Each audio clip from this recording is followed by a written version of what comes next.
Buenos días y bienvenidos a Ampliación de Noticias. Son las 8:07 de la mañana del jueves 21 de febrero. Comenzamos una nueva versión de nuestro programa con Patricia del Río. Buenos días, Patricia. Fernando, ¿cómo estás? ¿Cómo están todos los que se nos unen a esta hora? Vamos a comenzar entrevistando, puesto que lo que hemos recibido en los estudios de RPP, al ministro de Justicia y Derechos Humanos, señor Vicente Ceballos. Buenos días, señor ministro. Don Fernando, Patricia, buen día. Tenemos varios temas que tienen que ver con su sector. Naturalmente, el más importante de ellos es la promulgación de la ley orgánica que crea una Junta Nacional de Justicia encargada de sancionar, de nombrar y de evaluar a fiscales y jueces de nuestro país. La ley existe ya, ha sido promulgada por el presidente de la República, pero no tenemos un calendario todavía claro para saber cuándo ella entra en funcionamiento, puesto que eso supone previamente que se elija a 2 rectores de la comisión especial que junto a 5 altos funcionarios nombrará a los miembros, organizará el concurso meritocrático para el nombramiento, ¿no es cierto? Cuéntanos cuál es el calendario tal y como lo ve usted. Sí, en principio una cuestión que hay que destacar de la importancia y relevancia de esta norma. El sistema sostenido con el antiguo Consejo Nacional de Magistratura era un sistema representativo. Hoy cambiamos radicalmente, con la nueva Junta Nacional de Justicia pasamos a un sistema meritocrático. Todos los jueces y fiscales de este país, a instancia de la Junta Nacional, serán nombrados a instancia de un proceso donde se califique su capacidad, su actitud, su competencia y especialmente su probidad. ¿Correcto? Lo segundo, hay 2 tiempos que tenemos que precisarlos. El primero, usted recordará, el 27 de julio del año pasado se promulgó la ley que declara en situación de emergencia el Consejo Nacional de Magistratura por 9 meses. Estos 9 meses, ¿cuándo vencen? El 27 de abril. Es decir, el día 28 se reactiva el Consejo Nacional de Magistratura. Entonces, es un plazo perentorio, ¿correcto?, que limita el trabajo de la Comisión Especial y de la Junta Nacional. Lo segundo, esta ley... ¿Eso significa que para fines de abril va a estar funcionando la Junta Nacional? Como están los plazos, esto va a sobrepasar, pero dentro de lo prudente. Y lo segundo es que en la consulta ciudadana que se acudió el 9 de diciembre pasado, donde se aprobó la reforma constitucional respecto a la Junta Nacional, esto motiva la ley orgánica y se establece con mucha precisión allí que una vez instalada, promulgada la ley, se tiene un plazo de 90 días, la Comisión Especial, para poder nombrar a los integrantes de lo que es la nueva Junta Nacional de Justicia. Es decir, los plazos ajustan. Ahora, usted bien lo ha dicho, ¿no? Una vez promulgada la ley que corresponde, la Comisión Especial está integrada por 5 titulares de pliego, pero a su vez también por 2 representantes de las universidades. Entiendo que el Defensor del Pueblo, que es presidente de esta Comisión Especial, ya ha cursado oficio a SUNEDO para que le entregue el récord de cuáles son los rectores que estarían en la posibilidad de acudir a integrar la Comisión Especial. Estamos en esa etapa. Luego de ello ya sobreviene lo que es la instalación y empiezan a correr los plazos. En principio los plazos son bastante ajustados.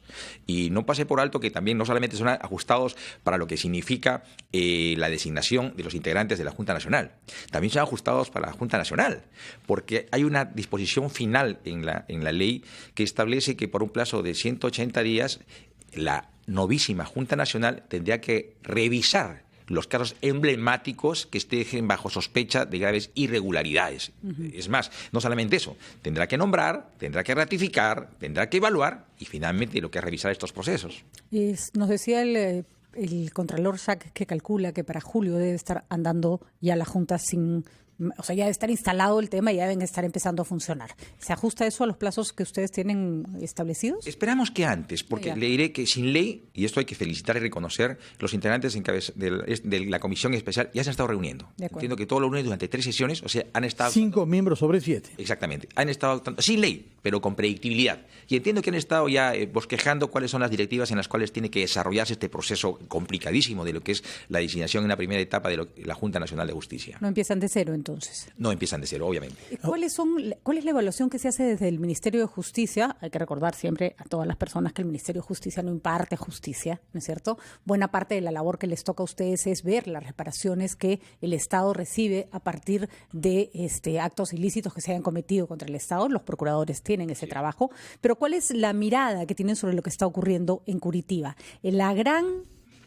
Por decirlo así, ¿se va a poder validar el acuerdo que se ha tomado con Odebrecht en el Perú en la medida que lo que se esté recibiendo tenga un valor considerable, no en términos monetarios, sino en términos de información, ¿no? Sí, es necesario precisarlo, Patricia. En principio, lo que se firmó aquí es un preacuerdo. El viernes 15 se ha suscrito ya el acuerdo, ¿no? Y ahora lo que sobreviene es ya la homologación que tiene que hacerse ante un juez peruano. Ahora, esta homologación tiene que estar apegado al marco normativo preexistente. Obviamente, lo ideal es que esto sea rápidamente homologado. Y entiendo que la justificación por las cuales tanto el fiscal Rafael Vela como José Domingo Pérez han retornado es para darle celeridad a este proceso de homologación. Sin embargo, hay un antecedente, ¿no? En el caso Chacas, una carretera en Ancas, quien estaba impulsando este proceso era el procurador Amado Enco. También estaba sometido a un proceso de colaboración eficaz. En una primera etapa fue observado por el juez, es decir, no admitió la homologación. Pero observaciones desde la perspectiva técnico-legal. Fueron levantadas, subsanadas observaciones, se encaminó y finalmente se logró el acuerdo. O sea, podría darse esa posibilidad. O sea, no es que escenario. pase, exactamente, no es que pase y mecánicamente la juez lo pueda homologar. No, o sea, tiene todavía margen discrecional para poder evaluar si hay apego a norma, hay algún exceso o hay alguna deficiencia. Y nos parece correcto desde una perspectiva procesal, ¿no? O sea, hay que de una u otra manera que el proceso vaya por los espacios mucho más razonables y coherentes, ¿no? Y que todos hagan su trabajo. Esto congela si se diera este caso, porque estamos en un hipotético, que hubiera alguna observación al acuerdo. ¿Esto haría que se paren los interrogatorios en Brasil o continúan nomás? No, continúan. Ya están preestablecidos los tiempos y los cronogramas. Más aún, con el acuerdo suscrito el día 15, ya se están tomando declaraciones desde el día lunes. O sea, esto continúa, ¿correcto? ¿Cuál es la eficacia, en todo caso, de la homologación? La validez, finalmente, dentro del proceso judicial mismo, de las declaraciones o testimonios que se recaben. Me imagino que sus procuradores, que están trabajando con bastante dedicación allá, le están alcanzando información. Sabemos que no se puede dar mayores detalles, pero ¿está satisfecho con la información que están recibiendo? Mire, a la fecha tenemos información a través de los medios de comunicación, no tenemos un diálogo directo con los procuradores, y en esto tengo que ser muy cauto, Patricia. ¿Ustedes no trabajan en contacto con...? Soy respetuoso de la autonomía funcional. Coordinamos cuestiones administrativas, operativas, ¿correcto? Porque fácilmente podría tejerse que hubiera un direccionamiento. Oye, acusa, oye, recabe esta información. No, o sea, se le está dando autonomía dentro del marco legal. Ahora, la pregunta de fondo que usted me propone, ¿no? Si estamos de acuerdo o no. En principio tenemos que estar de acuerdo en tanto y en cuanto este requerimiento, como usted bien ha precisado, que corresponde a los procuradores, es la reparación civil, esté apegado al marco normativo. Y en este caso, como nunca antes, la fórmula económica para poder determinar la reparación civil está en la ley 30.737 y su reglamento 296 emitido por el MEF. Por eso, cuando se dice, voy a plantear un proyecto de ley para derogar la ley 30.737, no es otra cosa que estar validando la vigencia o fuerza obligatoria de la ley 30.737. Y justamente en esa ley vigente es que se ha sostenido la fórmula económica planteada como reparación civil. Digámoslo con todas sus letras, esa es la iniciativa que está presentando, que pretende presentar la señora Jenny Vilcatoma. Más allá de si tiene asidero judicial o no, ya le han dicho desde el propio Congreso, no se trata de derogar todo lo que no nos gusta, da cuenta de tratar de minar de alguna manera este sistema que nos está permitiendo hacer justicia en el Perú. Obviamente. Y mire, Patricia, qué interesante su pregunta por la oportunidad de esclarecerla ante el país. Hay 3 escenarios. Creo que ocurrió en Argentina y otros países, ¿no es cierto? Primero, expulsar a Odebrecht. Y no existió nada aquí. Aquí no pasó nada. ¿Correcto?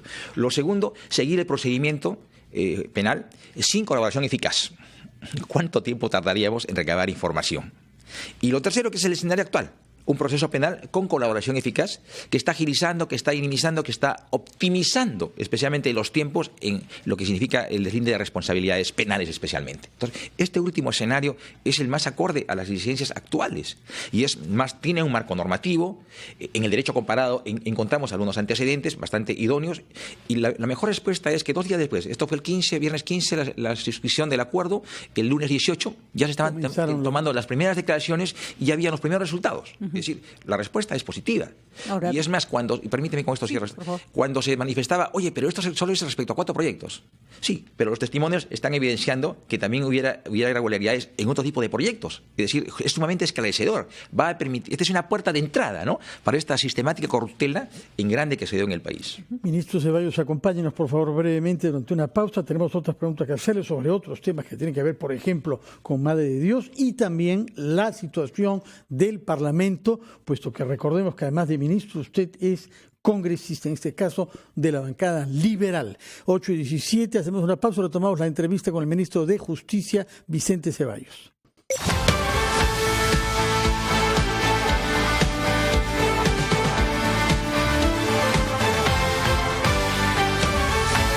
Uy, mister, el descuentito es sin boleta. Llévelas así nomás, le conviene. No, pues maestrazo, tenemos que cumplir con el IGB. Solo así el Estado tendrá más recursos para luchar contra la desnutrición y el maltrato a la mujer. Tiene razón, mister. Ahora voy por su boleta. En el Perú, el IGB y renta son los impuestos más importantes. Pide boleta. Juntos hacemos más. SUNAT, el Perú primero. La vida no es tan fácil, lo sabemos. El tráfico es horrible. Pero siempre puedes levantarte más temprano y elegir la mejor ruta.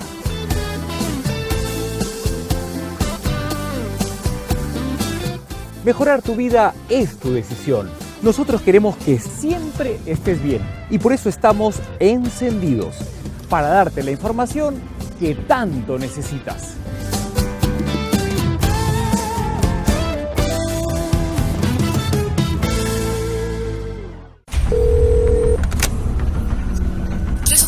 Nos están asaltando.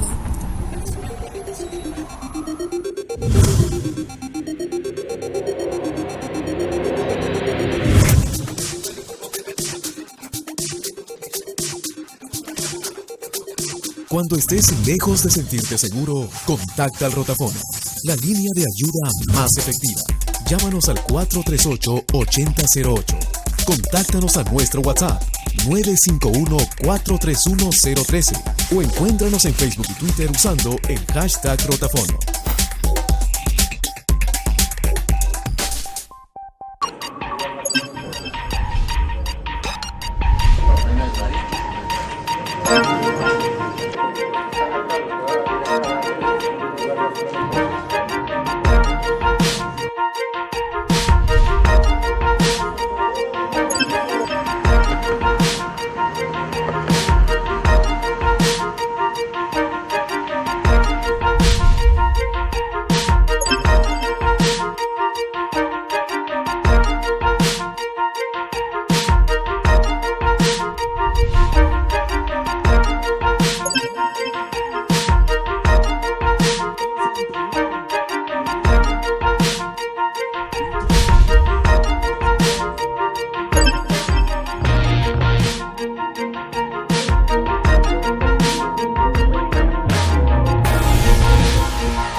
Son las 8:20, estamos entrevistando al ministro de Justicia, Vicente Ceballos. Nos ha contestado respecto a la Junta Nacional de Justicia y también sobre el acuerdo firmado entre la Fiscalía Peruana y la Procuraduría con la empresa Odebrecht. Usted nos ha hecho saber que hay algunos precedentes que legitiman la validez de un documento de este tipo. Hubo muchas críticas, algunas de ellas bastante exageradas, pero aparentemente esas críticas han ido dando lugar a una actitud un poco más ponderada a medida de que se han visto resultados en los interrogatorios con los ejecutivos de Odebrecht. ¿Qué prevé usted respecto de este acuerdo? Sobre todo que está pendiente la homologación por parte de la justicia peruana. Bueno, lo primero desde la perspectiva procesal es que finalmente la jueza acepte la homologación y como bien ha sido calificado, esto tiene carácter y valor cual si fuera una sentencia. Lo segundo, efecto de este acuerdo, no solamente se va a limitar a lo que son los 4 proyectos que ha reconocido Odebrecht, en los cuales ha habido corrupción, correcto, o soborno. No, obviamente esto va a aperturar la posibilidad de tener información sobre otros proyectos, sobre otros involucrados y sobre otras empresas. Y nos va a permitir también de sobremanera, obviamente, deslindar y sancionar responsables, pero algo más importante también, que esta reparación civil que ha sido persistentemente observada pueda incrementarse. Otro de los acuerdos que se ha ido elaborando recientemente es el que se ha gestionado con el empresario peruano-israelí Joseph Maiman, que como sabemos tiene vínculos estrechos, por no decir más, con el expresidente Alejandro Toledo y quien al parecer podría finalmente ser útil a la justicia peruana. Sí, está bastante avanzado el acuerdo de colaboración eficaz. Entiendo que en los próximos días también los fiscales deben viajar a Israel para suscribir el documento, o el acuerdo, mejor dicho, de colaboración eficaz, y creo que esto ya va de una u otra manera perfilando la estrategia procesal, es decir, va a seguir el mismo procedimiento cual se ha utilizado con Brasil. Y con esta declaración o este sometimiento al acuerdo por parte de Joseph Maiman, definitivamente las posibilidades de liberarse hablarse de una responsabilidad de orden penal son bastante remotas. Al presidente Vizcarra se le han abierto dos frentes de crítica importantes. Uno tiene que ver con su participación en ofreciéndole servicios al consorcio con IRSA, en el que estaba Odebrecht. Hay que decirlo que las explicaciones fueron poco contundentes y poco claras al principio. Y el segundo es esta acusación de haber recibido durante la campaña, no él, sino la campaña, digamos, la estrategia de campaña, plata de representantes del Grupo de la Construcción. Ahorita hay un pleito desatado entre el partido de Peruanos por el Cambio y, digamos, la bancada y el presidente, al cual tampoco se han referido de manera muy amable en las conversaciones que han trascendido. ¿Cómo se está manejando eso internamente? ¿Cuánto puede afectar la lucha anticorrupción que el presidente ha llevado adelante y cuánto puede además empezar a minarse esta figura de hombre probo que busca trabajar en favor del Perú que ha construido el presidente Vizcarra hasta estos momentos?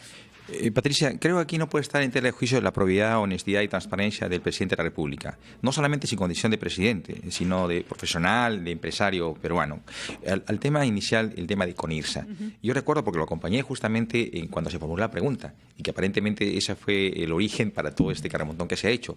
Era en una ceremonia donde se promulgaba las autógrafas respecto al referéndum, te recordará. Y se le preguntó si él había contactado con Odebrecht y él respondió que no.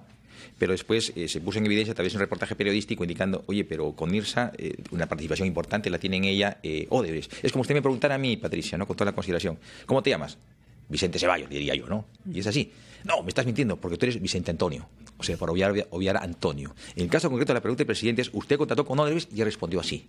Ahora, él ha reconocido que de repente debió explayarse más en la respuesta. Lo ha admitido así. Pero en esa respuesta no hubo actitud alguna de ocultamiento de información. Y está claro porque una de las cosas que se le cuestiona es que no renunciara a los cargos que tenía dentro de la empresa en momentos en que ejercía cargos públicos. ¿Esa información ha quedado esclarecida? Porque digamos que la información formal, la que tenemos de registros públicos, se contradice con la versión del presidente de la República. Sí, dos cosas también. La primera, el Parlamento ha acordado investigarlo. Y obviamente el presidente se va a llenar de tipo de información. Es más, su hermano, como actual gerente de la empresa, ha sido convocado. Lamentablemente el receso parlamentario lo está prorrogando esto para el mes de marzo. Lo segundo, entiendo también que el Ministerio Público ha aperturado la investigación. Entonces el presidente, como corresponde, o sea, en transparencia en la función pública, va a someterse a todo tipo de información que sea requerida, inclusive su propia declaración, ¿no? Ahora, en lo que respecta a la participación propiamente dicha con IRSA, ¿cuál es el rol que tuvo él como empresario? En principio, esta relación contactual que se tuvo con IRSA data de hace 12 años atrás, cuando él no ejercía función pública de por medio. Lo que es verdad es que ofreció servicios como cualquier persona, como miles de proveedores que lo hicieron. En eso creo que no hay discusión. Un segundo momento es que cuando él asume la presidencia regional de Moquegua, más o menos en el 2011, él renuncia a una gerencia, es decir, una responsabilidad administrativa de toma de decisiones, ¿no es cierto? Y una vez que asume la presidencia, retornando de la labor de embajador en Canadá, él renuncia a ser accionista de la empresa. Correcto, entonces, y esto constitucionalmente encaja perfectamente. Entonces, por ahí no hay ningún vicio de responsabilidad, de agravio al Estado, de afectación económica al erario nacional. El financiamiento de campaña, porque ahí hay varias aristas. Primero, el hecho de que no figura la empresa que aportó a la campaña como aportante, con lo cual si hubo dicho aporte no se declaró o se pitufió, cosa que se ha hecho en otras campañas. Y segundo, ¿cuál fue la participación de Martín Vizcarra en la recaudación de fondos para la campaña? Recordemos, y esto sí hay que decirlo con claridad, que cuando están en campaña todos los que pueden traer a alguien que aporte, y eso no es un delito, lo hacen. Es parte de la colaboración. ¿Por qué negar, si es que no hay nada ilícito, en que se pudo haber conseguido que una empresa constructora aporte plata a la campaña? Hay un dicho que dice, el orden gana la inteligencia. Y yo tomo las palabras de Alfonso Grados. Él ha manifestado y ha hecho un deslinde con precisión, ¿no?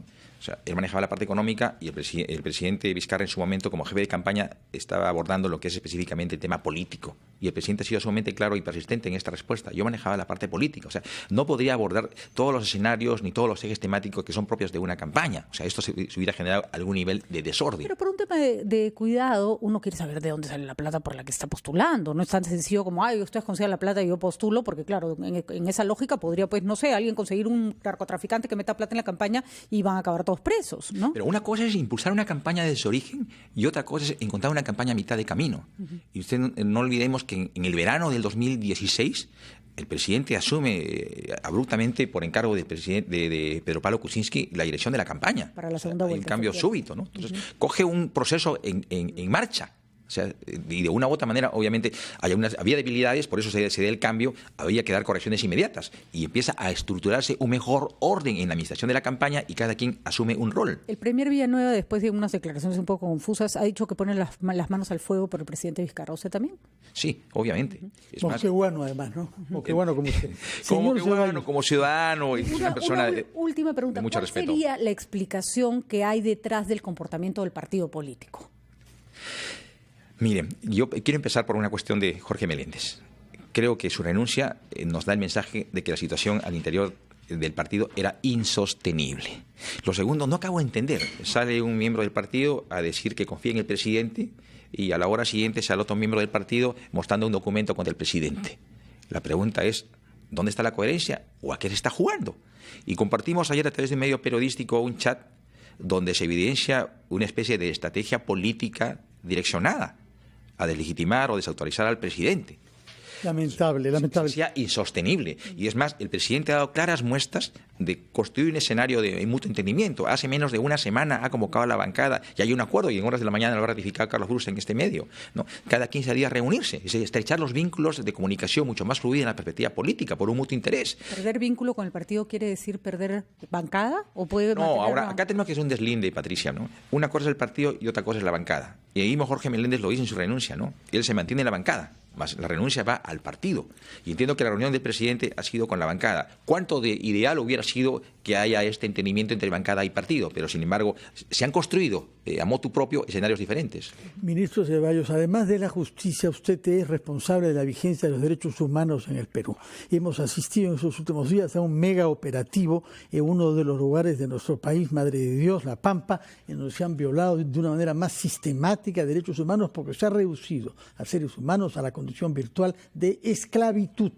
Cuéntenos, por favor, cuál es el diseño que su sector tiene para que el tema no sea solamente represivo. Mire, en principio esta no es una medida de un día para otro. Obedece a planificación y obedece a un trabajo de gabinete que ha tomado tiempo. Se habla de 3 etapas. Una primera etapa de interdicción de 14 días, una segunda etapa de consolidación de 6 meses y una tercera etapa de sostenibilidad de 2 años. Se han dado en los últimos años del 2012 100 interdicciones, pero era intervención y retirada. En este caso... Permítame, por favor, que lo invite a acompañarnos una vez más durante una pausa. El tema es importante y grave y nos está explicando algo que debe ser escuchado por todos los peruanos. Vamos a ir primero a una pausa y retomamos la entrevista con el ministro Vicente Ceballos.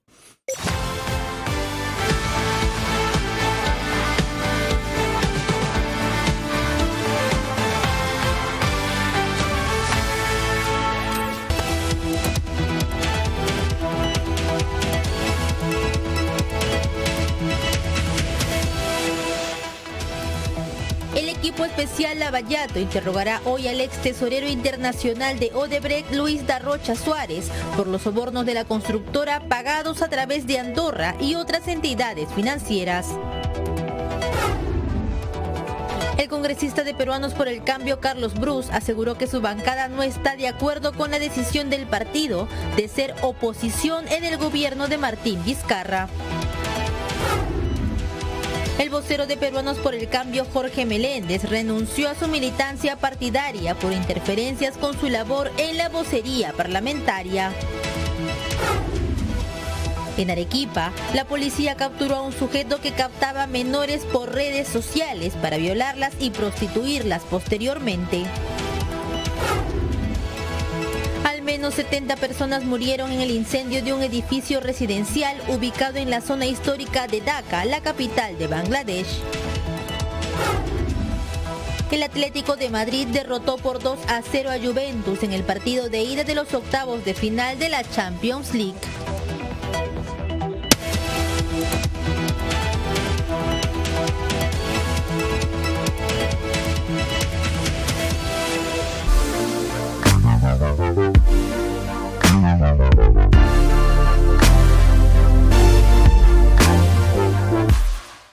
He empezado esta semana a leer La Naranja Mecánica, que no leía desde el colegio y que, bueno, tenía la película y hay muchos referentes, pero en esta edición de 50 aniversario van a encontrar solamente el diccionario para entender muchas de las palabras de la novela, sino que el capítulo que no se incluye en la película de Kubrick. Así que les recomiendo leer La Naranja Mecánica, la versión aniversario por los 50 años.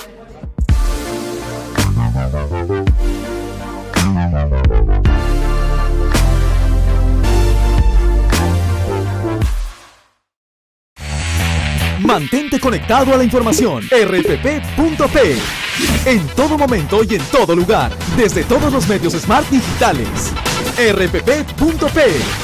Las noticias del Perú y el mundo al instante. Disfruta la mejor colección de novelas clásicas en audio ahora en RPP Player. Entra a rpp.p, busca mi novela favorita, dale clic y listo. 15 obras de la literatura clásica con los comentarios del premio Nobel Mario Vargas Llosa. Mi novela favorita. RPP Player. Pon el tiempo en tus manos. Los hijos del sol. Otra de las leyendas sobre la fundación del Imperio Inca cuenta que el dios Inti hizo salir del lago Titicaca a sus hijos Manco Cápac y Mama Ocllo. A ellos les encargó la tarea de fundar una nueva civilización. Hijos míos, partirán desde el lago Titicaca y deben ir hacia el norte. En cada lugar donde descansen para comer o dormir, golpeen suavemente el suelo con el cetro de oro que les di. Donde se hunda por completo, edificarán la capital del imperio y educarán a las personas que lo sigan. Manco Cápac y Mama Ocllo caminaron por mucho tiempo hasta que llegaron al cerro Guanacauri. Ahí pusieron de pie su cetro y este se hundió inmediatamente.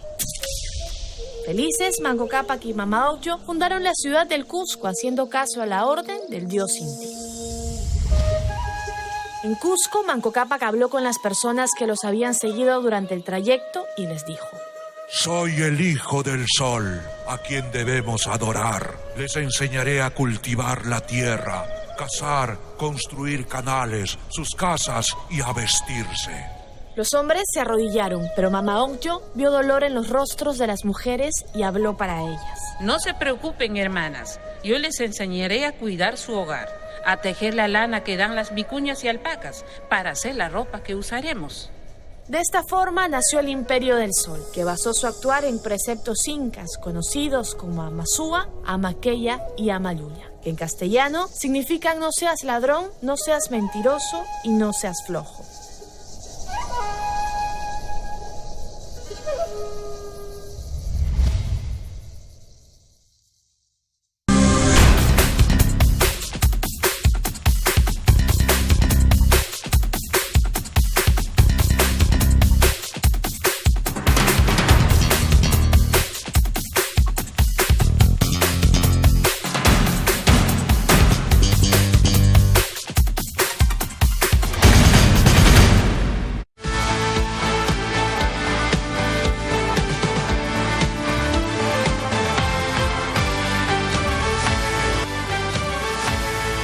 Son las 8:35 de la mañana, estamos entrevistando al ministro de Justicia y Derechos Humanos, que nos está explicando lo que corresponde a su sector en el mega operativo Mercurio, lanzado en el sector llamado La Pampa en Madre de Dios, en donde habían peruanos sometidos a un régimen de esclavitud y en algunos casos sexual.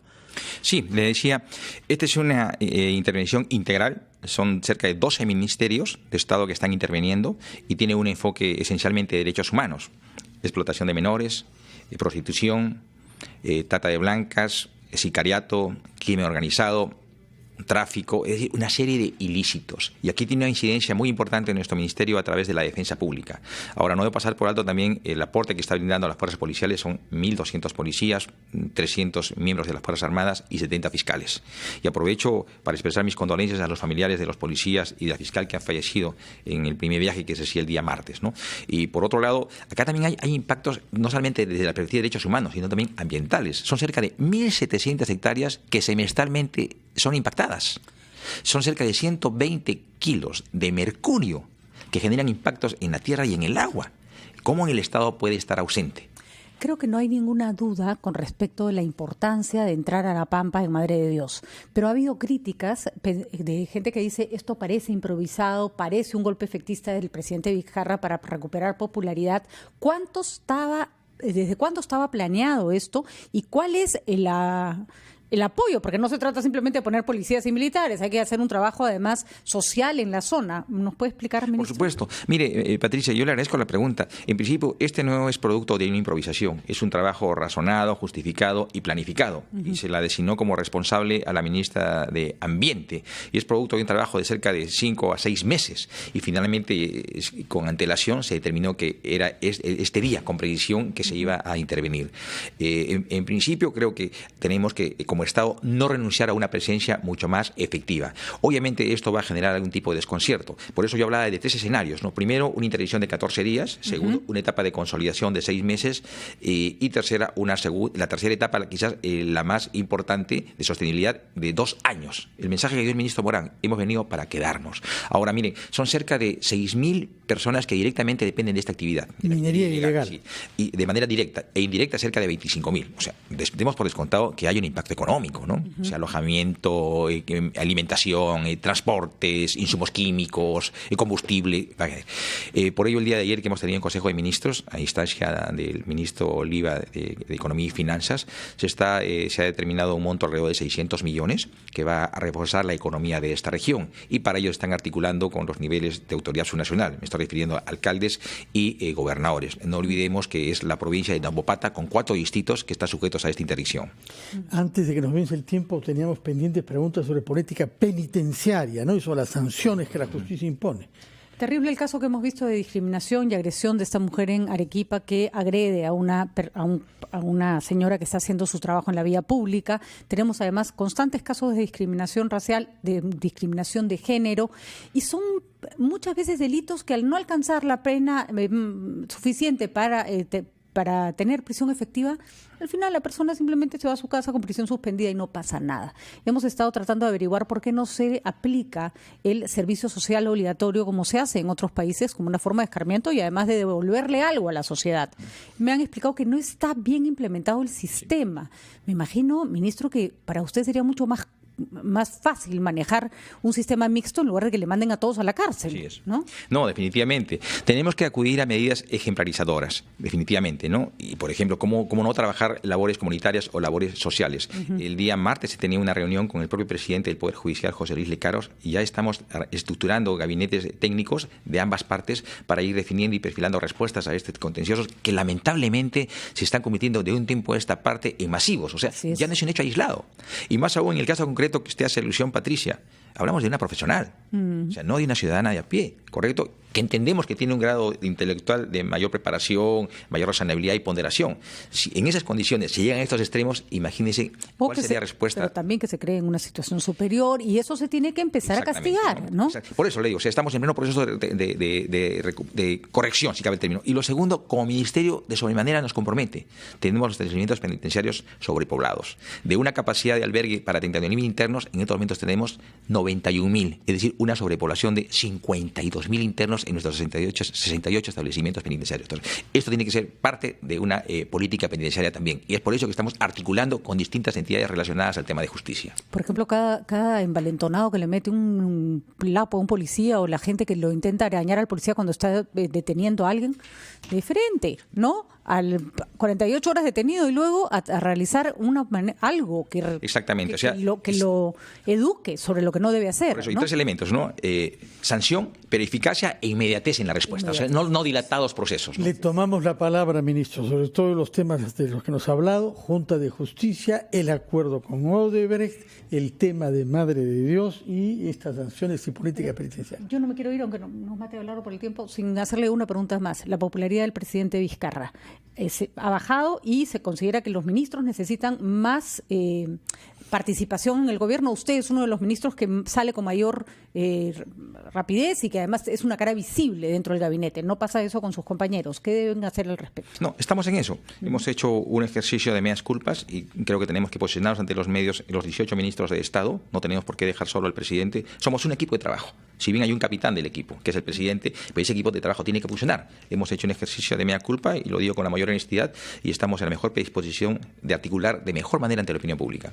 Muchísimas gracias por su presencia, ministro, y permítanos irnos directamente a Brasil, donde tomamos contacto con nuestra colega periodista de investigación del diario El Comercio, Graciela Villasís, que está dando seguimiento a la 4ª jornada en Curitiba de declaraciones de ejecutivos de Odebrecht. Buenos días, Graciela Villasís.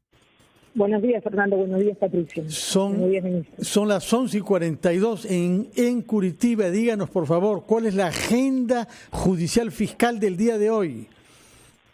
Bueno, hoy se tiene previsto entrevistar, ya se inició en realidad el interrogatorio a Luis Eduardo Darrocha Suárez. Él es el ex tesorero internacional de Odebrecht. Y él va a declarar ante 2 fiscales. Primero, ante el fiscal adjunto de José Domingo Pérez, el doctor Walter Villanueva, básicamente sobre los 29 millones de dólares que recibió Gonzalo Monteverde, este empresario que a través de varios offshore recibe dinero de Odebrecht, ¿no? Y luego, inmediatamente después, la doctora Giovanna Mori va a entrevistar a este ex ejecutivo por todas las transferencias que... ¿Aló? Sí, le escuchamos, Graciela. Con atención, Graciela. Por todas las transferencias que Odebrecht se realizó a través de la banca privada de Andorra, ¿no? Es decir, los depósitos que recibió Miguel Atala, el ex vicepresidente de Petroperú, durante el segundo gobierno aprista, a Gabriel Prado, el exfuncionario de la gestión de Susana Villarán, al señor Rómulo Peñaranda, el representante de Alfa Cónsul, la supervisora que dio el tramo de la Interoceánica Sur, ¿no? Y también va un poco precisar los detalles de este ejecutivo de la banca privada, que es el señor Francis Xavier Pérez, ¿no? Porque él viajaba constantemente al Perú, ¿no? Por encargo de Odebrecht para un poco hacerle seguimiento a las cuentas. Tenemos lo que se tiene programado para hoy, pero algo importante, que simultáneamente el fiscal Elmer Chirre está también entrevistando a Trindade Serra por un caso de corrupción de Ancash, ¿no? Eso es a través de una videoconferencia que se está llevando a cabo desde aquí, de Curitiba, con una jueza en Lima. Corrígenos, Graciela, una de las declaraciones más importantes en lo que a la ruta del dinero se refiere. ¿Dónde se depositó, a quiénes y en qué modalidades? Por supuesto, es súper importante porque además hay que saber que el equipo especial acaba de regresar de Andorra, ¿no? Entonces tienen valiosa información y lo que ahora es precisar detalles, ¿no? Por ejemplo, en el caso del señor Miguel Atala, hay muchas imprecisiones, ¿no? Entonces, ¿cómo es que un ejecutivo o un ex vicepresidente de Petroperú recibe estos $1.400.000, me parece? Pero también entiendo que hay información adicional, ¿no? Los pagos que recibe el señor Atala no fueron cuando estuvo en el cargo de vicepresidente, sino fueron antes. Pero hay información muy relevante que yo creo que hoy se va a poder conocer, después de algunas horas cuando culmine este interrogatorio. Graciela, ¿estas confesiones se ven acompañadas por pruebas documentales o estamos hasta... Sí, tenemos seguridad de que han sido entregadas a la Fiscalía peruana documentos que prueban los dichos de los que están haciendo declaraciones. Efectivamente, entiendo además que tanto el fiscal coordinador Rafael Vela como José Domingo Pérez ya han llevado documentos que han sido entregados por parte de la empresa y además al culminar toda esta jornada el día de mañana también van a llevar y también evidentemente van a ir llegando los documentos. Estos testimonios son muy importantes porque estamos hablando ya de funcionarios de alto rango, ¿no? Entonces sí, yo creo que estamos yendo bien, no solamente son declaraciones. Muchas gracias, Graciela Villasís, jefa de la Unidad de Investigación del Comercio, por sus informaciones desde Curitiba. Nos hace saber que en realidad hoy se están llevando a cabo 2 interrogatorios simultáneamente, uno a través de un videoconferencia con una jueza en Lima. Sí, el fiscal Elmer Chirre desde aquí, con una jueza en Lima, estaba entrevistando al señor Trindade Serra, que es quizás el personaje más importante de esta semana, que mañana le va a tocar declarar al equipo especial todo el día. Bueno, o sea que Serra hablará tanto hoy sobre los casos que nos ha mencionado, como mañana. Sí, mañana va a hablar absolutamente todas las obras, del Metro de Lima, él participó en todas las horas del Cusco, Club de la Construcción, arbitrajes. Él es una persona que trabajó durante más de 20 años en el Perú y fue casi el brazo derecho, podríamos decirlo, de Jorge Barato. Muy bien, Graciela, vamos a ver, entonces estar atentos a tus actualizaciones que vienen a través de las redes sociales y del diario El Comercio. Muchísimas gracias. Buenos días, Graciela Villasís. Bueno, Patricia, nada menos que Metro, Club de la Construcción, Cusco y arbitrajes. Creo que los twitters de Gabriela Villasís y, por ejemplo, César Romero en estos días son los más consultados porque son los que traen toda la información que está llegando desde Brasil casi en tiempo real, digamos. Nuestros colegas especializados en investigación, tanto del Comercio como del diario La República. 8:47, hacemos una pausa y retomamos rápidamente después ampliación de noticias.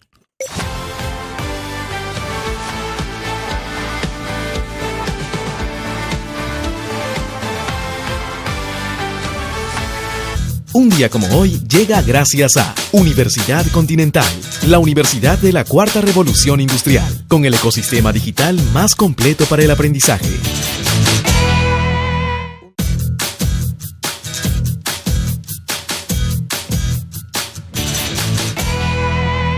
Un día como hoy, 21 de febrero, en 1848, Karl Marx y Friedrich Engels publican el Manifiesto del Partido Comunista en Londres. El manifiesto, que fue encargado por la Liga de los Comunistas, es un ensayo filosófico y político que cumplió el rol de presentar el pensamiento marxista al mundo.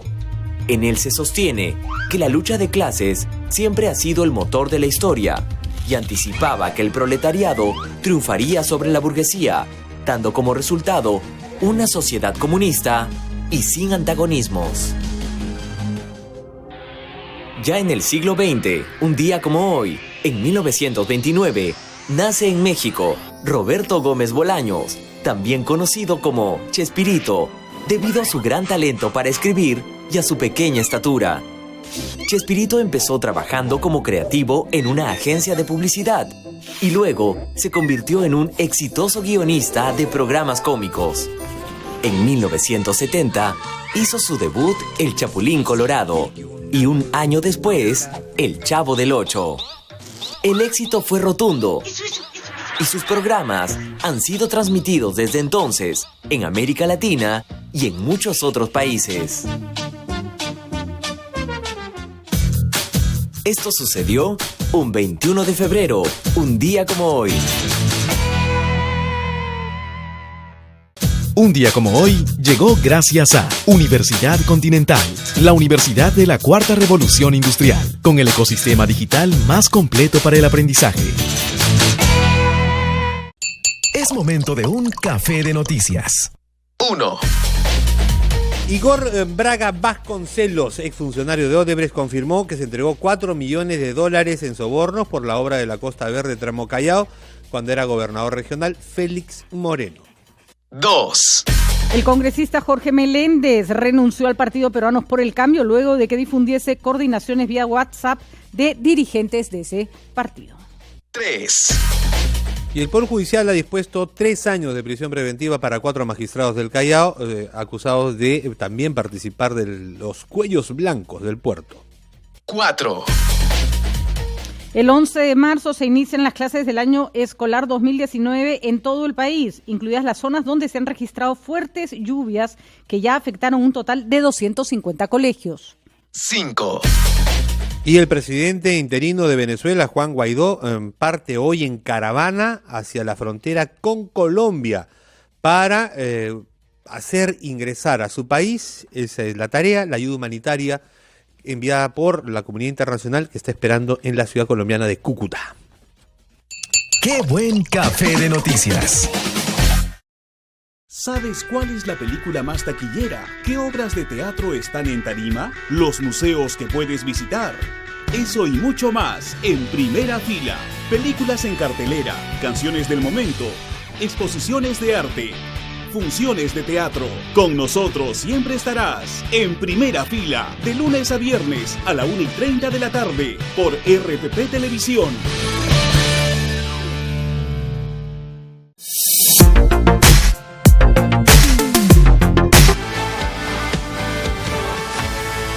Son las 8:52, tomamos contactos con Yuri Maguas, que es la circunscripción electoral en Loreto Norte y Occidental del congresista Jorge Meléndez, vocero de la bancada de PPK, pero renunciante al partido PPK.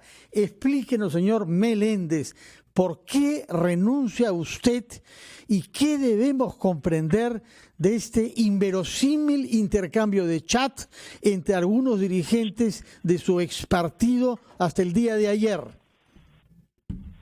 Buenos días, Fernando. Buenos días. Buenos días, congresista. No podemos negar, Fernando y Patricia, que al interior del Comité Ejecutivo Nacional, bueno, de parte de algunos miembros, ha existido una animadversión respecto a la figura presidencial. En algún momento yo he buscado los canales de diálogo y comunicación y que la relación mejore con el partido, entre el gobierno y el partido. Lamentablemente no he encontrado el eco de parte de la organización de poder lograr esta comunicación fluida que debería existir entre el gobierno y un partido que ha tenido en su seno a candidatos y que hoy día estamos ocupando cargos tanto en el Congreso como también en el gobierno. Y por lo tanto deberíamos haber actuado como un solo cuerpo, partido, bancada y gobierno. Lamentablemente eso no ha ocurrido y ha convertido también mi trabajo como vocero de la bancada de Peruanos por el Cambio en un trabajo limitado y debilitado, porque los acuerdos que nosotros tomábamos en la bancada, sobre todo en la posición de continuar apoyando y respaldando el gobierno, no había sido, digamos, tomado en cuenta en el partido y ellos han caminado en otra dirección. Sin embargo, yo creo que las discrepancias son buenas, pero cuando hay un ánimo ya de ruptura, de animadversión, yo creo que esta situación ya se convierte en un punto insostenible, sobre todo cuando en mi caso, yo siendo vocero y soy miembro del CEN, tenía que tomar una posición respecto a la mirada que debemos tener al gobierno. Yo creo que en esta coyuntura, Fernando y Patricia, en la cual necesitamos madurez política y sobre todo tomar una actitud responsable respecto a la lucha contra la corrupción, tenemos que ir todos en esa misma dirección. Hoy día el Perú está reformando su sistema de justicia y está trabajando en la reforma política y por lo tanto yo creo que las instituciones políticas, en este caso los partidos políticos, deben ayudar en esa tarea, sobre todo cuando este gobierno ha nacido del seno de ese partido con mayor razón todavía. Ahora es interesante porque la bancada desde un inicio en su conformación había más invitados que miembros del partido. Es decir, la bancada no ha reflejado necesariamente todo el ideario del partido en su accionar. Bueno, yo más bien creo, Patricia, que el partido se ha alejado del mandato popular. Porque nosotros, yo por ejemplo, no voy a salir de mi bancada, yo me voy a mantener en mi bancada porque el mandato popular justamente ha sido eso, de formar parte de la bancada Peruanos por el Cambio y de trabajar de forma articulada con el gobierno. Considero que una bancada oficialista debe tener en algún momento quizás punto de vista diferente al gobierno. Sin embargo, yo creo que la discusión política interna nos va a permitir llegar a una posición cohesionada, digamos, en busca de la gobernabilidad que en este momento, creo yo, necesita el país. Y el partido no ha sido parte de esa discusión. No ha sido parte, no es porque no hemos buscado, digamos, en los canales de comunicación. Hemos hecho todo el esfuerzo de que el partido dialogue con el gobierno. Lamentablemente no hemos encontrado de parte del partido digamos, este ánimo de poder llegar a un buen entendimiento con el gobierno. Ahora, la ruptura partido-bancada o partido-gobierno se dio desde el comienzo, o sea, por lo menos las discrepancias fuertes se dieron desde el comienzo. Recordemos que a su salida el señor Villacorta de la PCM, que tenía este encargo de resolver conflictos sociales, arremetió con todo contra el gobierno de Pedro Pablo Kuczynski. Entonces, la situación no es nueva. ¿Por qué esta vez usted decide renunciar y no lo hizo antes? Bueno, porque yo considero, Patricia, que el partido, sus cuadros, han tenido espacios dentro del gobierno. muchos hemos participado. En mi caso, yo he sido ministro, Salvador Heresi también ha sido ministro, muchos miembros del CEN han sido funcionarios públicos dentro del gobierno, y por lo tanto yo creo que en su momento debimos mantener una actitud de coherencia y de cohesión. Yo hasta el último he hecho todo el intento para tratar de que el gobierno tenga una mejor comunicación con el partido, con la bancada. Sí hemos logrado ya, digamos, la comunicación mucho más fluida, inclusive hemos hecho todo un cronograma para la discusión política y la discusión multisectorial, pero lamentablemente el partido no ha estado en la misma sintonía. Yo veo aquí, más que todo, creo, una agenda política ya para el 2021, y por eso es que el partido ha tomado una posición casi de oposición, ¿no? Porque ya estar en un tema de forma permanente, casi a diario, en contra del gobierno, ya me parece una actitud francamente de oposición, ¿no? Ya no parece una actitud discrepante. Se están desmarcando, entonces, diría usted, del gobierno para poder coger una línea que lo favorezca al 2021. Raro, ¿no? Porque ¿por qué desmarcarse de un gobierno que es popular, no? Yo creo que es más que todo un tema de la no reelección, ¿no? Hay una, digamos, una ley dentro del referéndum que tiene que ver con la no reelección, y me da la impresión que por tal razón están tomando esa posición, ¿no? Una posición de oposición y de captura de Peruanos por el Cambio.